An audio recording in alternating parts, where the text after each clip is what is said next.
नमस्कार, मैं हूं वंदना पांडे और आप देख रहे हैं के न्यूज इंडिया। बुलेटिन की शुरुआत करेंगे उससे पहले हेडलाइंस। प्रधानमंत्री मोदी कल शाम 5 बजे देश के नाम संबोधन। जीएसटी सुधारों पर बात कर सकते हैं प्रधानमंत्री नरेंद्र मोदी। कल पूर्वोत्तर राज्यों के दौरे पर पीएम मोदी ईटानगर में 2 जल विद्युत परियोजनाओं का करेंगे शिलान्यास। भारत ओमान के बीच जल्द होगा सीईपीए व्यापार समझौता, पूरी वार्ता और ओमान के राजदूत ने जारी किया बयान। केरल में श्री नारायण गुरु समाधि कार्यक्रम में पहुंचे राहुल और प्रियंका सोनिया ने कहा इंसानों के प्रति करुणा जरूरी। डिप्टी सीएम एकनाथ शिंदे का एक्स अकाउंट हुआ है, हैकर्स ने पोस्ट किए पाकिस्तान और तुर्की के झंडे। जीएसटी रिफॉर्म पर सीएम योगी बोले नए रोजगार का होगा सृजन, ये पीएम मोदी का देशवासियों को दिवाली गिफ्ट।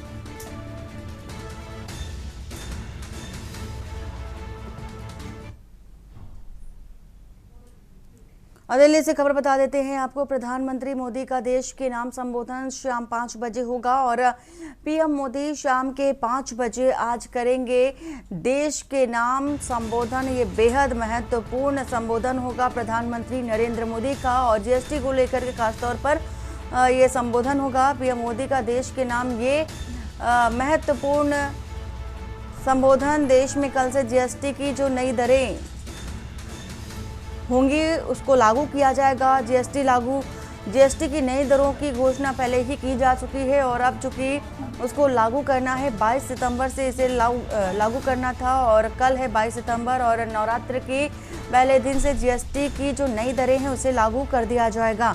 तो आज फिलहाल शाम के 5 बजे का इंतजार और शाम के 5 बजे प्रधानमंत्री नरेंद्र मोदी का होगा संबोधन। बेहद महत्वपूर्ण ये संबोधन और जीएसटी की जो नई दरें हैं उसको लागू करने के लिए संबोधन बेहद महत्वपूर्ण बताया जा रहा है।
और दिल्ली से बता देते हैं खबर। गृह मंत्री अमित शाह का राजस्थान और गुजरात दौरा है। गृह मंत्री करीब 3 बजे दिल्ली से राजस्थान के जोधपुर पहुंचेंगे और राजपुर के शिलान्यास कार्यक्रम में शामिल भी होंगे।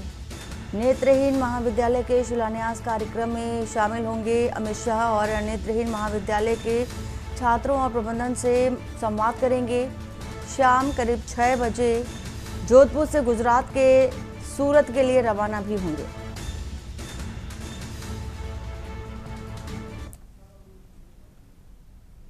और पंचकुला से खबर। सीएम नैब सिंह सैनी करेंगे खेल महाकुंभ का शुभारंभ। खेल महाकुंभ की आयोजन 24 से 26 सितंबर तक बताया जा रहा है और 24 सितंबर को देवी लाल खेल परिसर पंचकुला में उद्घाटन होगा। जूडो, कराटे, कुश्ती, टीटी और वॉलीबॉल व हॉकी प्रतियोगिताएं भी कराई जाएंगी। खेल प्रतिभाएं निखारने को आयोजित हो रहा है खेल महाकुंभ।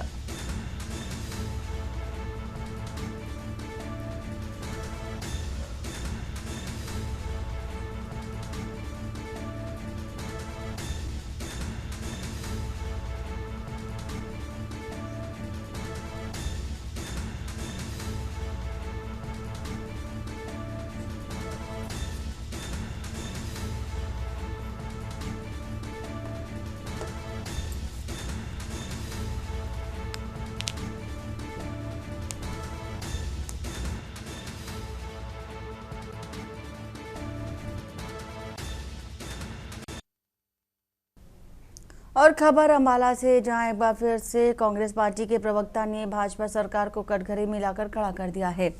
सुखविंदर जैलदार ने कहा कि अंबाला के आसपास एक रिंग रोड बनाया जा रहा है जिससे कि लोगों को फायदा होना था और जिन किसानों की जमीन इसके साथ लगती है उन्हें फायदा मिलना था। इसके विपरीत भाजपा सरकार ने इस रिंग रोड के साथ ही एक्सप्रेस बना दिया और जो जमीन आईएमटी के लिए हमारी सरकार ने एक्वायर की थी उस पर भी रिंग रोड बना डाला गया, जबकि हमारी सरकार के समय पर उस जमीन पर किसानों ने पाबंदी लगा दी थी और हम यह जमीन नहीं बेच सकते क्योंकि ये उपजाऊ जमीन है। और इसके साथ ही जो रिंग रोड और एक्सप्रेस वे बनाया है और जिन किसानों की जमीन उसके साथ लगती है उसे लिंक रोड से जोड़ा भी नहीं गया, जिससे किसान अपनी जमीन पर जा ही नहीं सकता और यह सीधी धक्काशाही है और किसानों की करोड़ों रुपए की जमीन अब मिट्टी के दाम पर भी नहीं बेच सकते।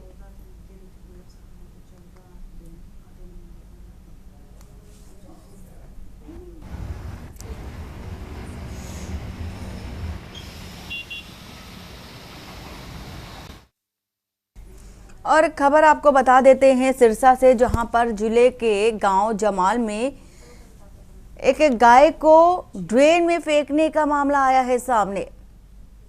सुबह ग्रामीणों ने गाय को ड्रेन में भटकते हुए देखा। गाय की आंखों पर कपड़े की पट्टी बंधी हुई थी, जिस पर ग्रामीणों ने गाय को सुरक्षित बचाया। जानकारी के मुताबिक गांव जमाल के प्रेम कुमार, अजय और ओम प्रकाश नौहर रोड से गुजर रहे थे। उन्होंने ड्रेन में गाय को तैरते देखा।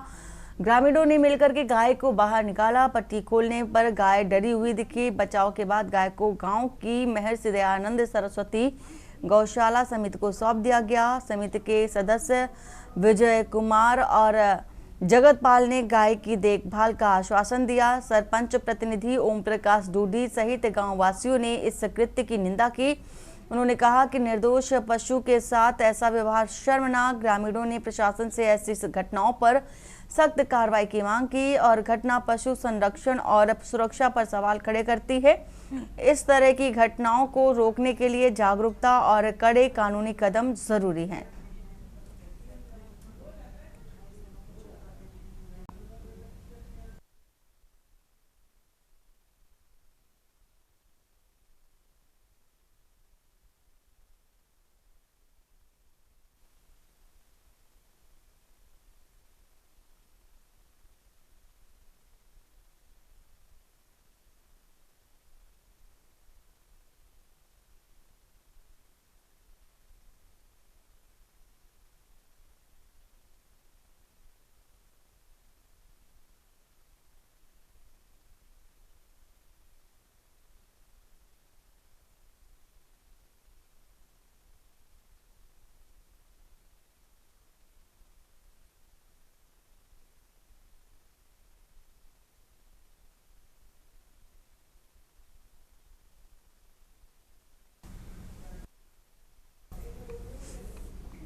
और एक खबर रेवाड़ी से, जहां नागरिक अस्पताल दिखाने पहुंची गर्भवती महिला को डॉक्टर ने 15 दिन का समय देकर दोबारा दिखाने आने की सलाह देकर वापस भेजा था। रोडवेज बस से वापस अपने घर जा रही गर्भवती महिला को रास्ते में बस पर ही डिलीवरी हो गई और इसलिए अब लोग प्रदेश की चिकित्सा व्यवस्था पर सवालिया निशान लगा रहे हैं।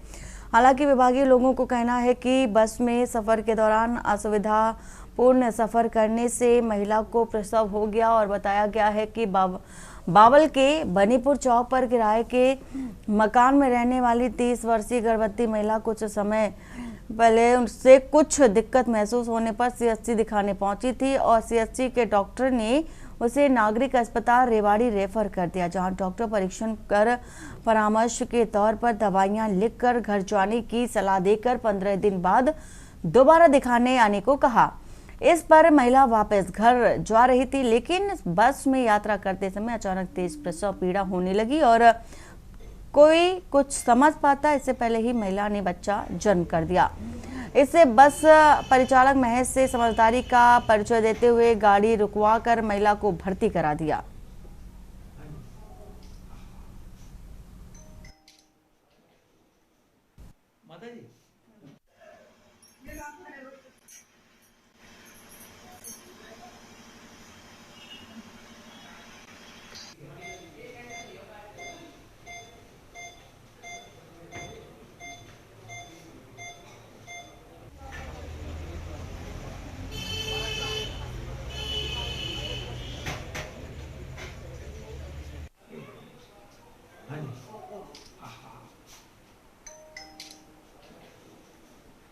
माता जी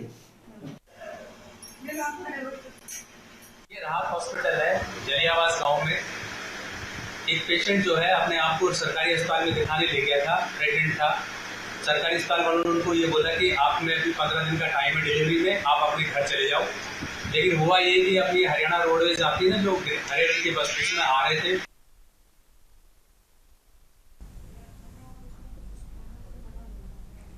और वरिष्ठ पुलिस कप्तान गौरव तुरा के नेतृत्व में कपूरथला पुलिस ने एक बड़ी सफलता हासिल की है। पुलिस ने साइबर क्राइम के एक बड़े गिरोह के 38 सदस्यों को गिरफ्तार किया। ये कार्रवाई कपूरथला के पुलिस कप्तान जांच प्रभजोत सिंह और उप पुलिस कप्तान homicide and forensic Daljit Singh की निगरानी में की गई। साइबर क्राइम थाना कपूरथला की इंस्पेक्टर अमनदीप कौर और उनकी टीम ने एक गुप्त सूचना के आधार पर फगवाड़ा के ताज विलास होटल चहल नगर में छापा मारा और इस दौरान पुलिस ने मौके से गिरोह के 38 सदस्यों को गिरफ्तार किया। पुलिस ने धोखाधड़ी के लिए इस्तेमाल किए जाने वाले सभी इलेक्ट्रॉनिक उपकरण भी जब्त कर लिए।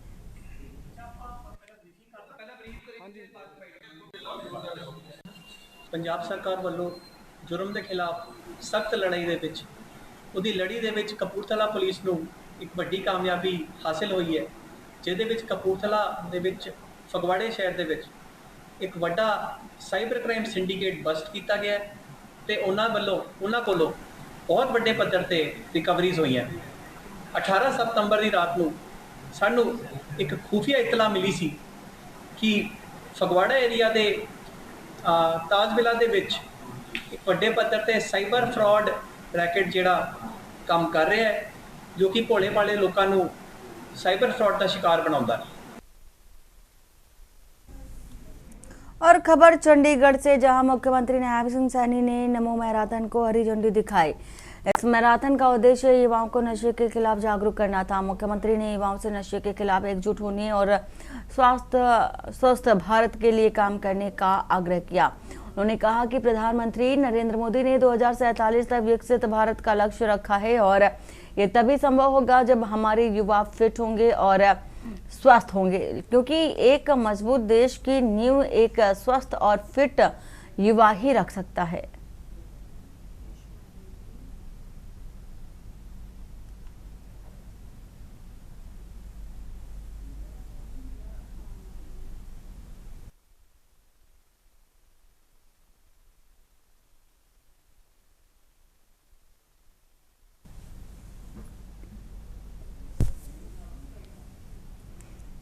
और मुरैना से खबर आपको बता देते हैं। प्रदेश कांग्रेस अध्यक्ष जीतू पटवारी का दौरा है आज। जीतू के साथ भाकियू नेता राकेश टिकैत भी मौजूद रहेंगे। शक्कर कारखाना मामले पर जन जागरण यात्रा निकालेंगे और शक्कर कारखाना मामले को तोल देने के मूड में कांग्रेस नजर आ रही है।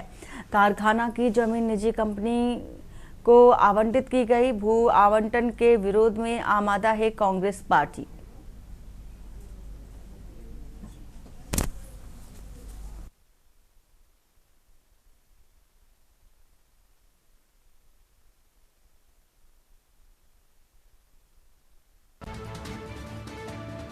खबर आपको बता रहे, जीतू के साथ भाकियू नेता राकेश टिकैत भी मौजूद रहेंगे और वहीं शक्कर कारखाना मामले पर जन जागरण यात्रा भी करेंगे। साथ ही शक्कर कारखाना मामले को तूल देने के मूड में कांग्रेस पूरी तरह से नजर आ रही है।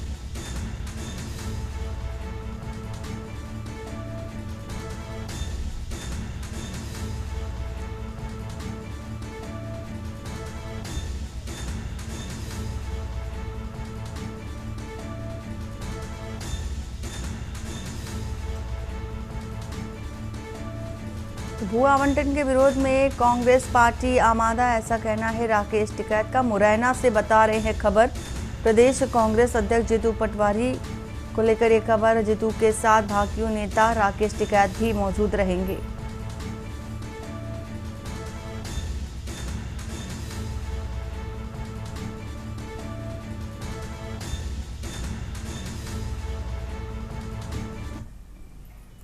उज्जैन से बता देते हैं आपको खबर। रेलवे स्टेशन पर उस वक्त तड़का मच गया जब आर्मी स्पेशल मालगाड़ी में अचानक आग की सूचना मिली। दरअसल ये आग रेलवे स्टेशन के यार्ड के पास खड़ी मालगाड़ी में लोड आर्मी के ट्रक में लगी।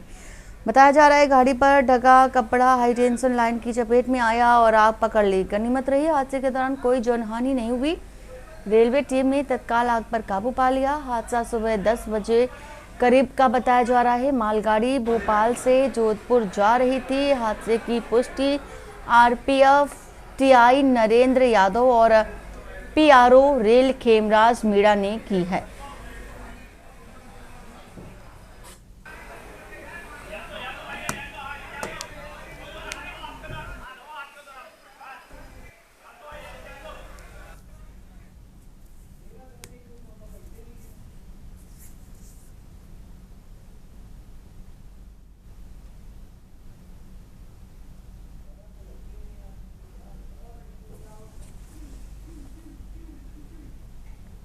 और वहीं जांजगीर चांपा जिला के पामगढ़ विधायक शेषराज हरवंश के वायरल ऑडियो मामले में आज बीजेपी के जिलाध्यक्ष अम्बेश जांगड़े और बीजेपी अनुसूचित जाति मोर्चा के जिलाध्यक्ष संतोष लहरे ने प्रेस कॉन्फ्रेंस की।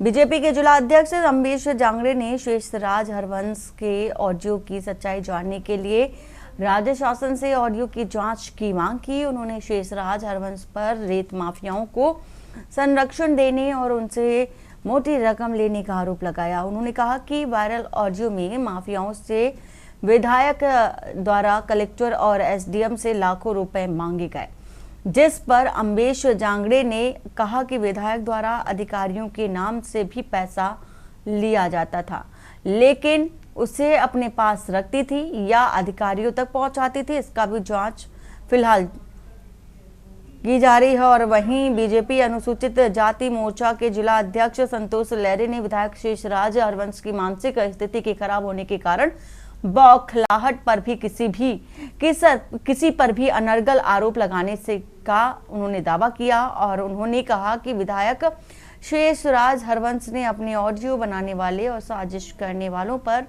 एफआईआर दर्ज करने का ऐलान किया था, तो अब तक थाना में रिपोर्ट दर्ज क्यों नहीं कराई गई।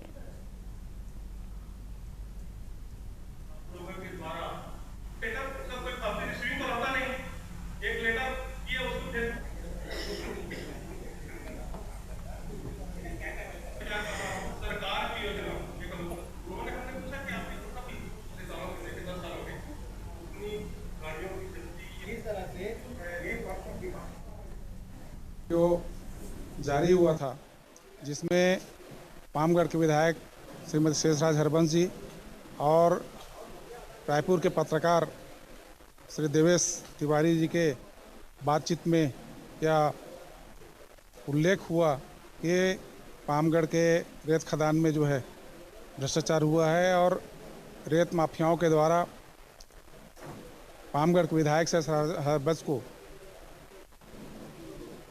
रकम 10 लाख रुपए देने की बात उसमें आई है। और उसमें अलग अलग बात आई कि 5 लाख मेरा, 2 लाख एसडीएम का, 2 लाख कलेक्टर का, 1 लाख रुपया और किसका। तो इस प्रकार से कुल मिला के 10 लाख रुपए का लेन देन वाली बात आई थी। मैंने आप लोगों के माध्यम से भी मुझे ज्ञात हुआ है कि उन्होंने मेरा भी नाम लिया है। इससे पहले मुझे जानकारी नहीं थी, लेकिन मैं ये कहना चाहता हूँ, जब सीजी बागश के पत्रकार महोदय से उनकी बातचीत हो रही थी तो वो उस बात को, बहुत सारे बातों को उन्होंने स्वीकार की है। केवल इसमें एडिटिंग हुआ है ये बात कही है, बाकी जो पैसा के लेने की स्वीकृति भी उन्होंने स्वीकार की है कि इसे मैंने चालान के लिए लिया है, ये बात भी आई है। जैसे ही वो सीजी बागश का न्यूज़ बाहर आया। और खबर राजनांदगांव से, जहां शिक्षा के मंदिर कहे जाने वाले नवोदय विद्यालय डोंगरगढ़ के एक छात्र ने सहपाठियों से शिक्षकों पर गंभीर आरोप लगाए हैं। पीड़ित छात्र ने आरोप लगाया कि साथी छात्र उसकी पिटाई करते हैं और शिकायत करने के बाद भी शिक्षक दोषी विद्यार्थियों के खिलाफ कोई कार्रवाई नहीं कर रहे हैं। इसलिए मन भर सहपाठियों से पीड़ित छात्र को अब हत्या करने का भय महसूस हो रहा है। डोंगरगढ़ के नवोदय विद्यालय का मामला, जहां कक्षा छठी के एक छात्र ने 17 सितंबर को सहपाठियों पर पिटाई करने का आरोप लगाया और शिकायत के बावजूद कोई कार्रवाई न होने पर अगले दिन 18 सितंबर को छात्र पर पीठ पर रस्सियों से पीटते हुए एक बार फिर से हमला किया गया। वहीं यही नहीं, लगातार मिल रही धमकियों से परेशान छात्र को आत्महत्या का प्रयास करने के लिए मजबूर होना पड़ा। मामला तूल पकड़ने पर बीईओ और जिला शिक्षा अधिकारी व एसडीएम ने स्कूल पहुंचकर पूरा मामला देखा, लेकिन विद्यालय प्रशासन पूरी मामले से मुकर गया। प्रिंसिपल संजय कुमार ने कहा कि पीड़ित छात्र की व्यक्तिगत परेशानियां गिनाते हुए कहा, अस्वस्थ रहने से उससे स्कूल और हॉस्टल की दिनचर्या में कठिनाई हो रही है। एजुकेशनल काउंसलर मृदुला निगम ने भी छात्र की आंखों की रोशनी कम होने के साथ शारीरिक कमजोरी की भी पुष्टि की है।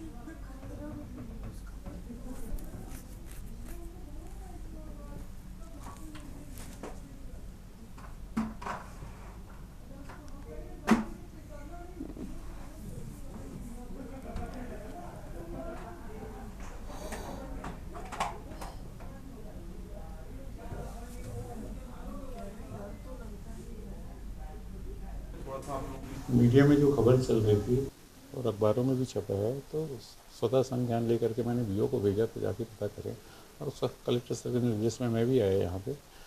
तो बच्चा बहुत छोटा बच्चा है और परिवार में बहुत लाड़ प्यार से बचा हुआ है। हॉस्टल लाइफ की कठिनता या जटिलता को देखते हुए शायद इस प्रकार की चीज़ें उसके मन में आ गई थी कि यदि मैं कुछ करूँ तो शायद मुझे वाले वापस ले जाएंगे। बाकी बच्चों में और उसमें काफी डिफरेंस।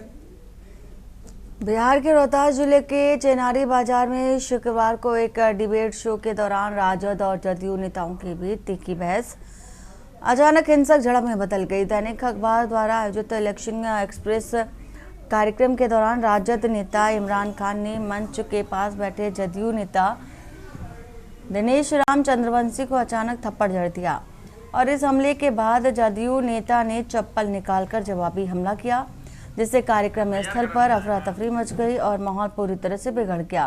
आधे घंटे तक कार्यक्रम बाधित रहा। घटना का एक वीडियो वहां मौजूद दर्शकों में से किसी ने रिकॉर्ड कर लिया, जो अब सोशल मीडिया पर तेजी से वायरल हो रहा है।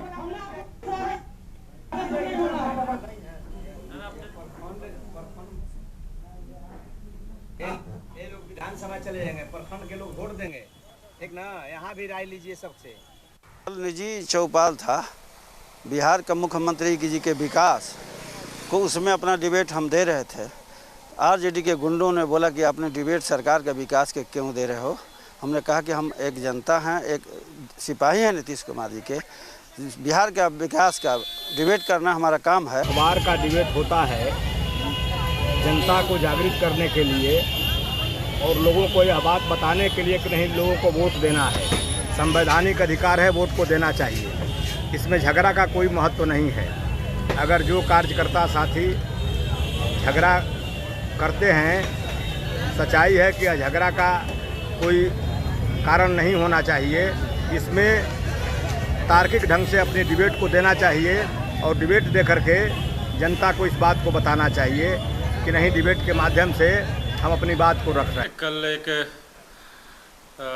अखबार के द्वारा एक चौपाल लगाई गई थी डकबंगला चौराहा चेनारी, मेरी विधानसभा क्षेत्र अंतर्गत, और वहाँ आरजेडी के समर्थकों द्वारा कई समर्थक थे, लेकिन एक समर्थक तो ऐसे निकले जो कि अपनी बात हमारे समक्ष रख रहे थे। उनको मीडिया के द्वारा उनको माइक दी गई थी कि अपनी बात रखें, विधायक जी से आपको जो भी सवाल करनी है, क्षेत्र की समस्या जो भी, उससे बात करें।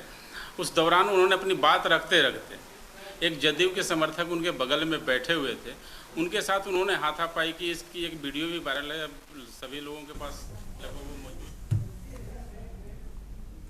और यहाँ वक्त हो चला एक छोटे से ब्रेक का। ब्रेक के बाद हमारी सहयोगी गरिमा वाजपेयी के साथ देखें आगे की खबरें। आप देख रहे हैं के न्यूज़। ब्रेक के बाद आप सभी का स्वागत है। मैं हूं आपके साथ गरिमा वाजपेयी। रुक करते हैं खबरों की ओर। खबर है बिजनौर से, जहां पर शिवाला कला थाना क्षेत्र में रंजिश के चलते एक व्यक्ति की लाठी डंडों से पीट कर हत्या करने का मामला सामने आया है। परिजनों सहित सैकड़ों ग्रामीण शव लेकर थाने पहुंच गए। यहां उन्होंने आरोपियों के खिलाफ कार्रवाई की मांग को लेकर हंगामा शुरू कर दिया। पुलिस ने मामले की रिपोर्ट दर्ज कर शव को पोस्टमार्टम के लिए भेज दिया है। एसपी ने लापरवाही के आरोप में हल्के के उप निरीक्षक को निलंबित कर दिया है। मृतक के बेटे राजन ने पुलिस को दी तहरीर में ये कहा कि दोपहर में खाना खाकर घर से बाहर निकले पिता की पहले से घात लगाकर बैठे हरदीप, कीतम, उत्तमचंद और डंपी ने हमला कर दिया। शोर सुनकर मौके पर पहुंचकर मृतक के बेटे राजन आदि ने देखा कि आरोपी लाठी डंडों से चमन सिंह को पीट रहे थे। ग्रामीणों को बुलाने का प्रयास करने पर हरदीप व कीतम तमंचे से फायर कर मौके से भाग निकले।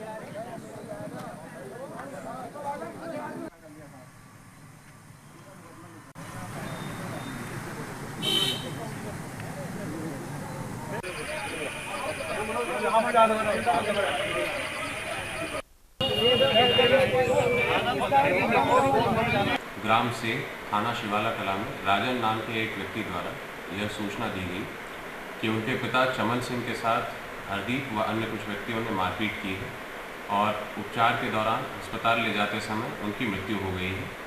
इस पर तत्काल हरदीप व 3 अन्य व्यक्तियों के विरुद्ध अभियोग पंजीकृत किया गया है। पोस्टमार्टम रिपोर्ट के अनुसार मृत्यु का कारण चोटों के कारण होना पाया गया है। अभियुक्तों की यथाशीघ्र गिरफ्तारी के प्रयास किए जा रहे हैं। संपूर्ण प्रकरण में हल्का प्रभारी उप निरीक्षक धर्मेंद्र को निलंबित किया गया है। मेरे भाई के साथ इन्होंने दोपहर 1:30 बजे झगड़ा करा। भाई का नाम क्या है? चमन सिंह। अच्छा, झगड़ा करने वाले कौन है? हरदीप। अकेले? कीतम। अच्छा। उत्तमचंद। अच्छा। डिम्पी। अच्छा। डम्पी। अच्छा जी। 4 लोग थे? 4 लोग थे सारे। इधर से आपके भैया थे? हाँ। चमन जी? हाँ, बाहर टहले थे अपने बरामदे में। अच्छा। इन्होंने आकर मारपीट करी। अच्छा। तमंचे से फेर मारे। अच्छा जी। पितृ विसर्जनी अमावस्या के उपलक्ष्य पर देश भर से लाखों श्रद्धालुओं ने भगवान राम की तपोभूमि चित्रकूट के रामघाट पहुंच देव गंगा मंदाकिनी में आस्था की डुबकी लगाई है। इसके बाद पूरे विधि विधान के साथ अपने पितरों का तर्पण कर पिंडदान किया है। साथ ही पूर्वजों के मोक्ष की कामना को लेकर भगवान श्री कामतानाथ के दर्शन और पूजन किए। आपको बता दें कि त्रेता युग में भगवान श्री राम ने वनवास काल के दौरान चित्रकूट की देव गंगा मंदाकिनी में अपने पिता राजा दशरथ का तर्पण किया था। पितृ विसर्जनी अमावस्या को लेकर जिला प्रशासन द्वारा मेला परिक्षेत्र में सुरक्षा के पुख्ता इंतजाम किए गए।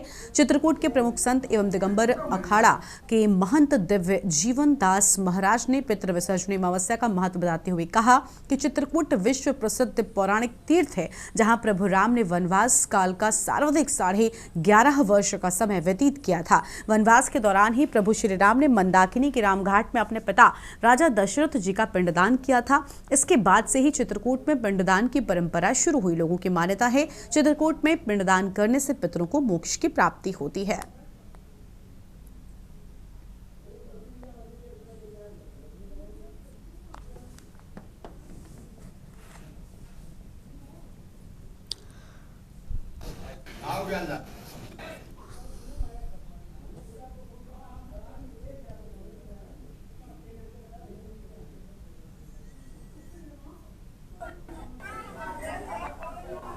आज पितृपक्ष की अमावस्या है और यहाँ मंदाकिनी नदी पे लोग जो है पितरों के विसर्जन का कार्यक्रम करते हैं। तो उस संबंध में यहाँ पे जो आज चल रहा है पितृ विसर्जन वाली अमावस्या है ये, जिसमें ये चल रहा है कार्यक्रम।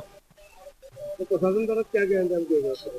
प्रशासन द्वारा व्यवस्थाएं जो हर अमावस्या में की जाती है उस तरीके की व्यवस्थाएं की गई हैं। जैसे नदी में बैरिकेड आप देख ही रहे हैं, वो बैरिकेटिंग इस बार फ्लोटिंग वाली की गई है। इसके अलावा जो है साफ सफाई नगर पालिका के माध्यम से और मेडिकल की व्यवस्था है, और जो भी व्यवस्थाएं प्रॉपर होती थी मेडिकल की और आपकी ये खोया पाया केंद्र में अनाउंसमेंट की CCTV की इन सब व्यवस्थाओं को हम लोगों ने किया है इस अमावस्या में। सुभाष द्विवेदी जिला सीधी से आया हुआ हूँ। आज पितर मोक्ष अमावस्या में जैसा कि सबको विदित है, चित्रकूट धाम पवित्र धाम में अपने भगवान श्री राम ने अपने पिता श्री दशरथ जी का यहाँ पे श्राद्ध किया था। और दूसरी बात यह है कि पितरों के मोक्ष के लिए और अपने कल्याणार्थ आज पितर मोक्ष अमावस्या को जो लोग यहाँ अपने पितरों का पवित्र और श्रद्धा के साथ नियम पूर्वक श्राद्ध करते हैं, उनके पितर मोक्ष को प्राप्त होते हैं। आज श्राद्ध अमावस्या है और आज के दिन का चित्रकूट के लिए बहुत बड़ा महात्म्य है, क्योंकि त्रैलोक के पति मर्यादा पुरुषोत्तम राम ने अन्य किसी तीर्थ में नहीं अपितु चित्रकूट में ही अपने पिता दशरथ जी का श्राद्ध कर्म किया था, पिंडदान दिया था, तर्पण किया था। इस कारण से जब तीर्थराज प्रयाग ने भगवान से शिकायत की कि आपने तो सारे तीर्थों का राजा बनाया, भगवान राम ने कहा कि भाई चित्रकूट तो मेरा घर है, मेरा सदा सर्वदा वास है। चित्रकूट में ही अभी कलयुग में ही 400-500 वर्ष पूर्व तुलसीदास जी को दर्शन हुए, अर्थात भगवान का सदा सर्वदा वास जहाँ पर है वो चित्रकूट है। और चित्रकूट प्रभु का सुख विलास भूमि है, यहाँ पर सदा निवास करते हैं भगवान राम। 11.5 वर्ष तो तपस्या की ही। और यहाँ पर जो है तीर्थ यात्री जो भी आते हैं, श्रद्धालु जनता जनार्दन, उनके मन में ये भावना रहती है कि जब त्रैलोकपति तीनों लोकों के स्वामी भगवान श्री राम ने अपने पिता का श्राद्ध कर्म तर्पण आदि यहीं पर चित्रकूट की पावन धारा पर किया, मां मंदाकिनी में किया, रामघाट में किया, तो हम लोगों को भी अपने पूर्वजों को तारने का एक सत प्रयास यह चित्रकूट में हो सकता है। खबर है सीतापुर से, जहां पर जिले में बीते 4 वर्षों से दहशत फैलाने वाली खतरनाक बाघिन को आखिरकार वन विभाग ने पकड़ लिया है। कार्रवाई महुली थाना क्षेत्र के नरनी गांव में अंजाम दी गई, जहां बाघिन की लगातार मौजूदगी से ग्रामीणों में भय व्याप्त था। बाघिन को पकड़ने के लिए दुधवा और कंतरनिया घाट से आई विशेष टीमों ने संयुक्त ऑपरेशन चलाया। ट्रैंक्विलाइजर गन की मदद से बाघिन को बेहोश किया गया, जिसके बाद उसे सुरक्षित तरीके से एक विशेष पिंजरे में बंद कर लिया गया। इस ऑपरेशन में 50 से अधिक वनकर्मी, पशु चिकित्सा और तकनीकी विशेषज्ञ शामिल रहे। बताया जा रहा है कि बाघिन पिछले 4 सालों में 50 से अधिक लोगों और मवेशियों पर हमला कर चुकी थी। हमले में कई लोगों की जान भी चली गई थी, जबकि कई घायल हुए थे।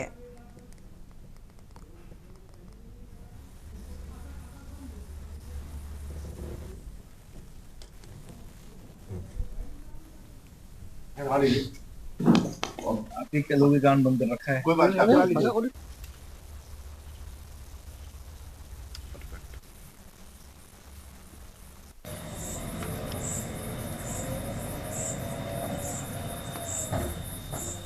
बेसिकली पिछले 1 महीने से लगभग महुली क्षेत्र के अंतर्गत एक बाघ का मूवमेंट हुआ था और 22 तारीख को एक अनफॉर्चुनेट इंसिडेंट हुआ था। उसके बाद से हमारी एक्टिवली वहाँ पे टीम अग्रेसिवली वहाँ पे मॉनिटरिंग कर रही थी। हमने वहाँ एक कमांड सेंटर बनाया और उच्च अधिकारियों से जो निर्देश हमें मिले थे उस अकॉर्डिंग हमने कार्रवाई की और NTCA की जो SOP कहती है उसके अकॉर्डिंग हमने प्लान किया और हमने टीम गठित की। लगभग 50 से ज़्यादा लोग यहाँ पे सीतापुर जनपद की विभिन्न रेंजों के लोग हमने वहाँ पे टीम ड्यूटी लगाई थी। इसके अलावा बाहर के जनपद के भी कुछ लोग ड्यूटी लगी थी। हमें दुधवा टाइगर रिजर्व और कचने घाट वाइल्ड लाइफ सेंचुरी से एक्सपर्ट डॉक्टर्स की टीम हमने बुलाई, WTI NGO से टीम बुलाई और काफ़ी अन्य लोगों से भी हमने संपर्क किया जिनकी हमें मदद मिली। हमने एक वहाँ कमांड सेंटर स्थापित किया, वहाँ पे हमने कई जगह पिंजरे भी लगाए और फाइनली हमने वहाँ पे कुछ मचान्स बनाए थे जहाँ पे हमारी डॉक्टर की टीम बैठ के वेट करती थी। अगर बाघिन का मूवमेंट वहाँ होता है तो हम उसको ट्रैंक्विलाइज करेंगे। हमने उच्च अधिकारियों से जो परमिशन ली थी केमिकल कैप्चर करने की, हमें मिल गई थी और उसी अकॉर्डिंगली हमने यहाँ आज शाम को उसको बाघिन को जब उसने पड़वे का शिकार करने की कोशिश की तब उसको हमने मार दिया।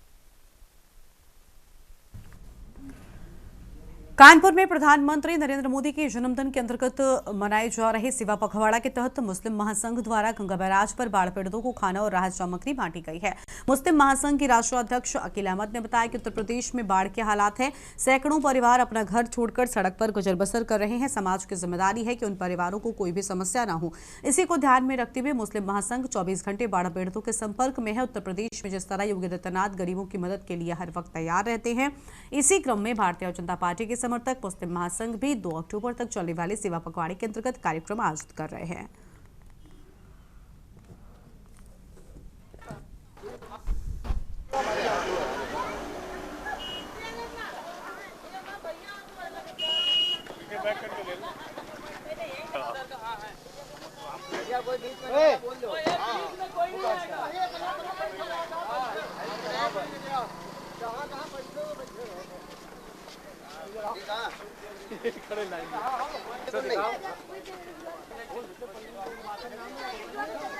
पन्नी उठा लो, एक पन्नी लो पकड़, एक पन्नी लो, ले लो, पन्नी उठा लो।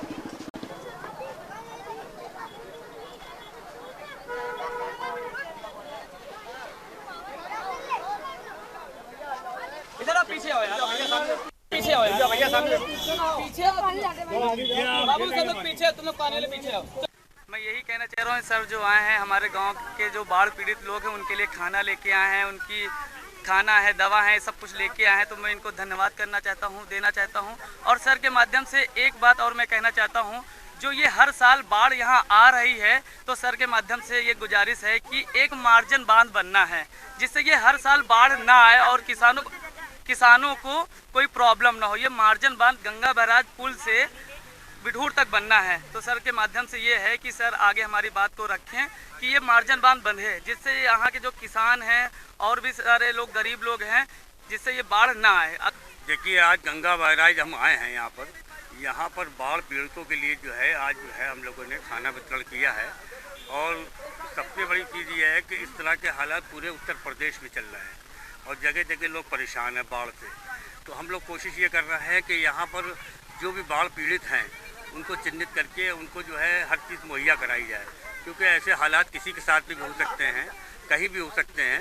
इसको देखते हुए आज हमारी भारतीय जनता पार्टी समर्थक मुस्लिम महासंघ की पूरी टीम जो है आज जो गंगा बैराज में आकर के यहाँ पर बाढ़ पीड़ितों को यहाँ पर खाना वितरण किया है और भी चीज़ें मुहैया कराई जाएंगी। 2 तारीख तक पूरा अभियान चलेगा, क्योंकि माननीय भारत के प्रधानमंत्री भाई नरेंद्र मोदी जी का जन्मदिन है। 2 तारीख चलेगा। 2 तारीख तक के हम लोग पूरी कोशिश कर रहे हैं कि जहाँ जहाँ बाढ़ पीड़ित हैं उनके पास जा कर के उनकी जो भी समस्याएं हैं उनको दूर करिए। बुलंदशहर में कल से शुरू होने वाली शारदीय नवरात्रों के लिए माता के मंदिरों में तैयारियां जोरों पर हैं। भक्तों की भारी भीड़ को देखते हुए मंदिरों पर सुरक्षा के कड़े इंतजाम किए गए हैं। सभी प्रमुख मंदिरों में सीसीटीवी कैमरे लगाए गए हैं और भारी पुलिस बल भी तैनात रहेगा ताकि भक्तों की सुरक्षा सुनिश्चित की जा सके। नवरात्रों के लिए मंदिरों को भव्य रूप से सजाया गया है, जिसमें भक्तों में उत्साह और खुशी का माहौल है। नवरात्रों से एक दिन पहले ही मंदिरों में भक्तों की आवाजाही शुरू हो जाती है। केंद्रीय संवाददाता आनंद मीणा ने सर्वमंगला बेला भवानी मंदिर का दौरा करके तैयारियों का जायजा लिया है।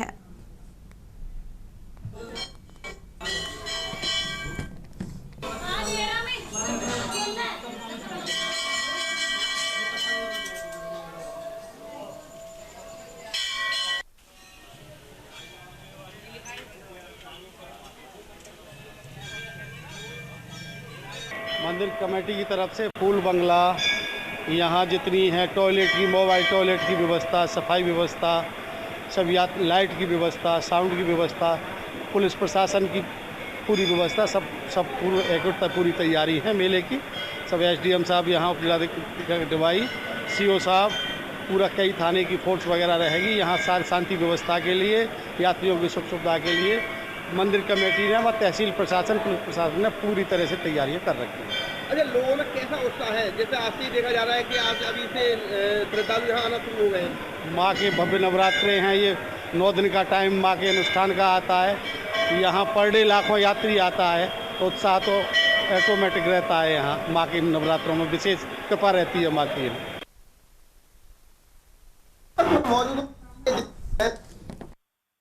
और बात करते हैं शरद नवरात्रियों को लेकर मंदिरों पर लगातार तैयारियां जो मंदिर के कमेटी हैं उनके द्वारा भव्य रूप से की जा रही हैं, क्योंकि माता रानी का जो दिव्य दरबार है वो लगना शुरू हो चुका है और तैयारियां जोर शोर से चल रही है। क्योंकि कल से नवरात्र शुरू होने वाले हैं। आज अमावस्या है, शरद अगर बात की जाए तो देखिए श्रद्धालुओं की बात करें तो आज से ही माता रानी के दरबार में श्रद्धालुओं का आना शुरू हो चुका है। देखिए तस्वीरों की अगर बात करते हैं तो तस्वीरों में आप देख सकते हैं कि लगातार कहीं ना कहीं देखिए ये माता रानी का दरबार है। और देखिए अगर बात की जाए माता रानी के दरबार की तो मेरे कैमरामैन दिखाएं, देखिए माता रानी ये बताया जा रहा है कई हजार वर्ष पुराना माता रानी का मंदिर है और यहाँ जो बहुत दूर के लोग आते हैं अपनी मनोकामना मांगने के लिए और लगातार लोगों की मनोकामना। देखिए मेरे साथ क्या नाम है आपका? क्या नाम है आपका? कविता। अच्छा, माता रानी के दरबार में आई है? हाँ। तो क्या पूरे नवरात्र व्रत रखने का विचार किया है? नहीं। अरे दर्शन करने आई है माता रानी के। अच्छा, आप क्या कहेंगे भैया? भैया हम बहुत दूर से आए हैं, हम मथुरा से आए हैं दर्शन करने। गंगा जी गए थे, बेरोन मैया के दर्शन करने आए हैं। माता रानी की कृपा हमेशा हम पर बनी रहे और हर बार माता रानी हमें बुलाएं। जय माता दी। अच्छा भैया, दरबार में आए हैं माता रानी के, कैसी खुशी महसूस? बहुत अच्छा लग रहा है भैया। अच्छा, कल से नवरात्र शुरू होने वाले हैं। बहुत अच्छा लग रहा है भैया। अगर आप किस तरह की तैयारी देखी गई है मंदिर में? खूब अच्छी तैयारी यहाँ पर। देखिए, मेरे साथ यहाँ मंदिर कमेटी के भी मेरे साथ मौजूद हैं, इनसे बात करते हैं। क्या नाम है दादा? मेरा नाम शैलेंद्र प्रताप सिंह। अरे दादा, अगर कल से नवरात्र शुरू हो रहे हैं जी, तो मंदिर कमेटी की तरफ से किस तरह की तैयारी की गई है यहाँ? मंदिर कमेटी की तरफ से वाहनों की व्यवस्था के लिए अलग व्यवस्था की गई है, लेटरिन बाथरूम की व्यवस्था की गई है और जो भी यात्री है उनकी सब सुविधा को ध्यान में रखते हुए व्यवस्था की गई है। अच्छा, पुलिस की बात करें सुरक्षा व्यवस्था की, तो किस तरह से पुलिस पूरा सहयोग करती है और यहाँ के जो भी लोग हैं जनता वो भी सब करते हैं। देखिए, कमेटी के लोगों सहित जनता के लोग भी मौजूद हैं, जो श्रद्धालु हैं, जो माता रानी के दर्शन करने आ रहे हैं। सभी लोगों का कहना है कि बहुत ही अच्छी तरीके से जो कल से नवरात्र शुरू होने वाले हैं तैयारियां की गई हैं और लगातार कहीं ना कहीं लोगों में माता रानी के व्रत को लेकर बहुत ही उत्साह है और लोग लगातार माता रानी के दरबार में अभी से आना शुरू हो गए। देखिए, तस्वीरों में भी तुम देख सकते हैं कि अभी सुबह से ही भीड़ लगना शुरू हो गई है और कल से नवरात्र शुरू है। शरद नवरात्रों का एक बड़ा ही अलग महत्व है और माता के जो नवरात्र आते हैं उनके लिए देवता, यक्ष, गंधर्व, तमाम जितने भी देवता हैं वो सब इंतजार करते हैं कि माता के कब नवरात्र आए और कब माता रानी का व्रत रखें। तो हम भी सभी लोगों से यही अपील करते हैं कि कल से जो माता रानी के नवरात्र शुरू हो रहे हैं वो प्रेम और श्रद्धा भाव के साथ मनाएं और लगातार माता रानी सब पे अपना आशीर्वाद बनाए रखे। अनिल मीना, केनी इंडिया, बुलंदशहर। बरेली में भारतीय जनता पार्टी युवा मोर्चा ने नमो युवा रन मैराथन को लेकर अहम बातें कही हैं। ये बड़ी जानकारी बरेली से सामने आ रही है और इस कार्यक्रम में उत्तर प्रदेश के डिप्टी सीएम ब्रजेश पाठक मौजूद रहे हैं। हजारों की संख्या में युवाओं ने भाग लिया है।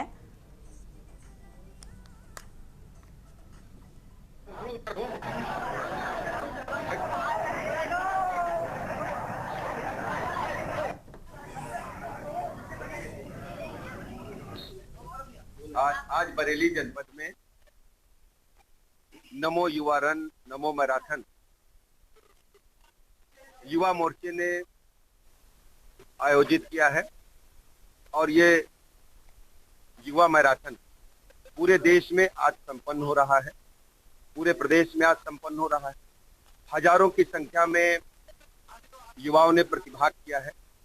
आदरणीय प्रधानमंत्री नरेंद्र मोदी जी के जन्म दिवस से लेकर के पूज्य महात्मा गांधी जी की जयंती तक भारतीय जनता पार्टी नेतृत्व सेवा पखवाड़ा के रूप में हर्षोल्लास के साथ मना रही है। इसमें विभिन्न कार्यक्रमों का सेवा के रूप में आयोजन होना है, जिसकी शुरुआत 17 सितंबर से रक्तदान शिविर, निःशुल्क स्वास्थ्य शिविर के माध्यम से स्वच्छता अभियान के साथ प्रारंभ हुई थी। इसमें केंद्र प्रदेश के सभी विभागों के साथ समन्वय स्थापित करके जन जन की सेवा के उद्देश्य को पूरा करने के लिए ये लगातार पखवाड़ा मनाया जा रहा है। उसी अनुक्रम में आज बरेली जनपद में युवा मोर्चे ने एक बृहद स्तर पर युवा मैराथन नमो रन का आयोजन किया था। तो इस आयोजन में बरेली जनपद के हजारों की संख्या में युवाओं ने, स्टूडेंट्स ने प्रतिभाग किया है। मैं सभी ऐसे प्रतिभागी भाई बहनों को बहुत बहुत बधाइयाँ, शुभकामनाएं देता हूँ, विजेताओं को शुभकामनाएं देता हूँ और युवा मोर्चे का हृदय की गहराइयों से अभिनंदन करता हूँ।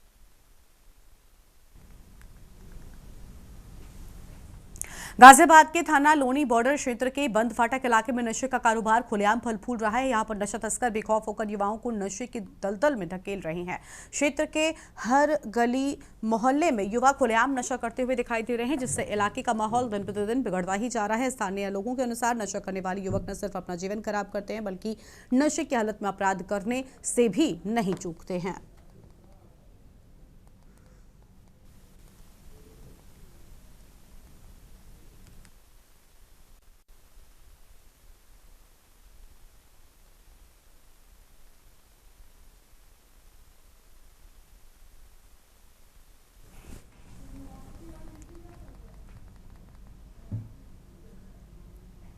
आगे बढ़ेंगे खबरों की ओर। सोनभद्र के जुगैल थाना क्षेत्र के चौरा गांव से एक दिल दहला देने वाली घटना सामने आई है, जिसने मानवता को शर्मसार कर दिया है। एक महिला पर आरोप है कि उसने एक नवजात शिशु को जन्म देने के तुरंत बाद जिंदा ही मिट्टी में दफना दिया। बताया जा रहा है कि महिला कार से आई थी और इस अमानवीय कृत्य को अंजाम देने के बाद मौके से फरार हो गई। इस घटना से पूरे इलाके में गहरा आक्रोश देखने को मिल रहा है।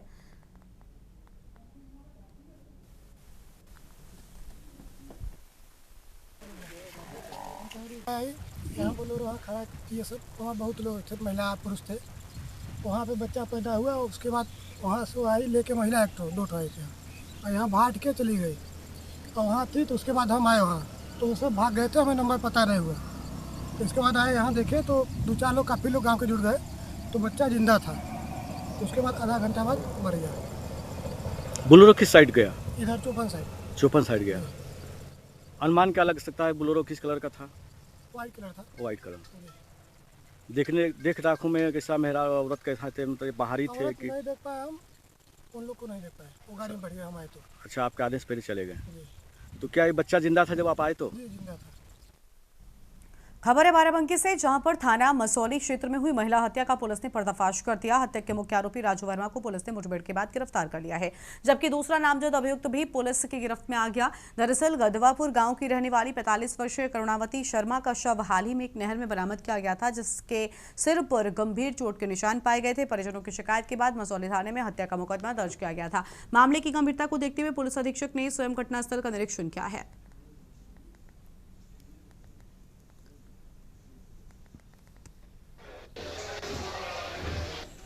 आज थाना मसौली क्षेत्र लोकपुर नहर के पास एक महिला की डेड बॉडी मिली थी। उसके परिजनों के द्वारा जो तहरीर दी गई, उसकी स्वतंत्र धाराओं में थाना मसौली में FIR पंजीकृत की गई। इसमें अभियुक्तों को नामजद किया गया था। एक अभियुक्त विपेंद्र की गिरफ्तारी परिजनों के सहयोग से पुलिस के द्वारा की गई थी। दूसरा एक राजू अभियुक्त था, जो कि इसमें फरार चल रहा था, वांछित चल रहा था। उसके संबंध में आज सूचना प्राप्त हुई थी कि वो नहर पुलिया के पास मौजूद है। इस पर हमारी थाना मसौली की टीम वहाँ उसकी घेराबंदी की गई और गिरफ्तार करने का प्रयास किया गया। अभियुक्त के द्वारा बड़ा आक्रामक होकर के पुलिस टीम पे फायरिंग की गई।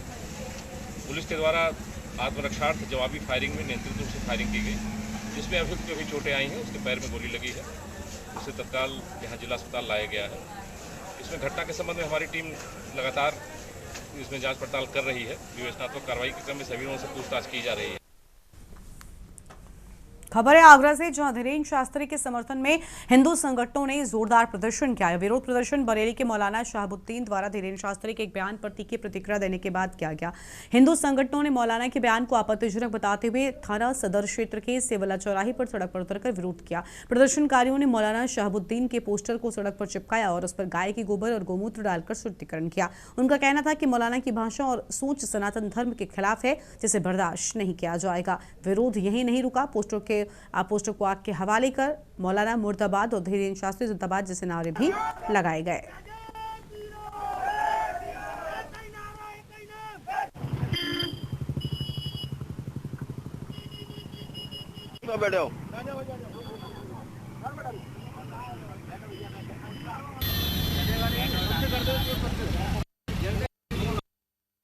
अगली खबर है कालाडूंगी से, जहां पर दुग्ध संघ लालकुआं के द्वारा कोटाबाग ब्लॉक की 7 समितियों के बीच 43 लाख रुपए बोनस वितरण किया गया। संघ की ओर से दुग्ध समिति लामाचौड़, खास, रामपुर, छोराजाली, रूपपुर, देवलचौड़, चांदी चौक व नीरपानी के बीच बोनस बांटा गया। बोनस वितरण कार्यक्रम के मुख्य अतिथि दुग्ध संघ अध्यक्ष मुकेश बोरा ने कहा कि सुधा डेयरी किसानों के लिए एक महत्वपूर्ण सहकारी संस्था है। दुग्ध संघ द्वारा दुग्ध उत्पादक किसानों के बीच बोनस का वितरण किया गया। जुड़ी हुई तगोलो और कालाडूंगी क्षेत्र की 7 जो हमारी समितियां हैं, उनका बोनस वितरण आज हुआ है और जिसमें लगभग 35 लाख रुपए का शुद्ध लाभ किसानों में और दुग्ध उत्पादकों में बटा है। और निश्चित रूप से जो रामपुर दुग्ध समिति है, देवलचौड़ दुग्ध समिति है और चांदी चौक दुग्ध समितियाँ हैं, इस क्षेत्र की बहुत मजबूत समितियाँ हैं। यहाँ की महिलाएँ बहुत जागरूक हैं और उसी का परिणाम है कि आज जो उत्पादकों की शिकायत रहती थी, माननीय मंत्री सौरभ बोगड़ा जी के प्रयास से जो प्रोत्साहन राशि हमको समय पर दी गई है, निरंतर दुग्ध उत्पादकों के हित में निर्णय लिए गए हैं। माननीय मुख्यमंत्री पुष्कर सिंह धामी जी द्वारा अभी 11 करोड़ रुपए अनुपूरक बजट में प्रोत्साहन के लिए जारी किया है। इस बुलेटिन में इतना ही। आप देखते रहिए न्यूज़ इंडिया। नमस्कार।